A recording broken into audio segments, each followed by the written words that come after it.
اگر آپ السلام علیکم ناظرین، جو اگلا موضوع دیا ہے شاہ صاحب نے، پسینے سے بدبو کا آنا۔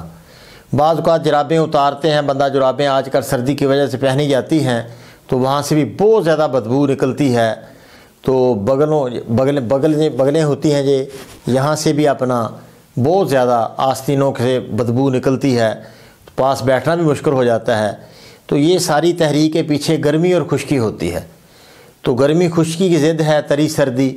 اگر ایک ملین دے دیا جائے، پسینہ کھل کے پسینہ بھی اس کو آ جائے، پیشاب بھی اس کو زیادہ آ جائے، تو جسم کے اندر جو رطوبتیں ہیں، سوزش ہے، نکل جائے۔ یہ ایک طرح غدی سوزش ہے، 4 نمبر تحریک ہوتی ہے۔ 5 ملین دے دیا جائے اور 1 ملین ملا کے دینے سے یہ مسئلہ انشاءاللہ دنوں میں حل ہو جاتا ہے۔ کدو کا استعمال زیادہ کر دیا جائے، کدو، پیٹھا، ٹینڈا، مولی، گاجر، شلجم یہ زیادہ استعمال کی جائے۔ آج کل مولی عام ملتی ہے، 8-9 انچ مولی کدو کش کر لیں، صبح دہی اور شکر ملا کر اس کو کھا لیں، انشاءاللہ یہ بھی 1 ہفتہ کھانے سے پسینہ جو آتا ہے بدبودار، وہ اس سے بدبو انشاءاللہ ختم ہو جائے گی اور تحریک بھی اعصابی بن جائے گی۔ پیشاب بھی اس کو جو زرد ہوتا ہے زیادہ، وہ سفید ہو جائے گا، تو اللہ پاک آسانی کریں گے۔ یہ پسینہ، ہاں منہ سے بدبو جو آنا یہ اکثر اعصابی ہوتی ہے، وہ 3 شدید اور 4 ملین یا 5 ہاضم دینے سے انشاءاللہ وہ صحیح ہو جاتی ہے۔ ویسے 3 شدید اعلیٰ درجے کی چیز ہے۔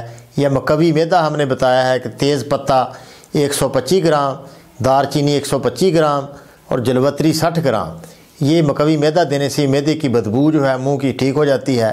وہ آدھا چمچ صبح دوپہر شام استعمال کریں، اور مچھلی کثرت سے استعمال کریں، بھنی ہوئی اشیاء، مسر کی دال، چنے کی دال، یہ کالے چنے کا شوربہ یہ زیادہ دیں تو انشاءاللہ چند دنوں میں منہ کی بدبو جو ہے ختم ہو جاتی ہے۔ اس سے بہت فائدہ ہوتا ہے، تو اس طرح یہ کام کیا جائے۔ السلام علیکم ورحمۃ اللہ۔ اگر آپ 3 کروڑ مالیت کے جدید ٹیکنالوجی کورسز صرف 2500 روپے سالانہ میں کرنا چاہتے ہیں تو نیچے ڈسکرپشن میں دیے گئے النافع کے لنک پر کلک کر کے اپنی یا اپنے بچوں کی رجسٹریشن فوراً کروائیں اور دنیا کے جدید ترین کورسز کروانے والے آن لائن پلیٹ فارم النافع کا حصہ بن جائیں۔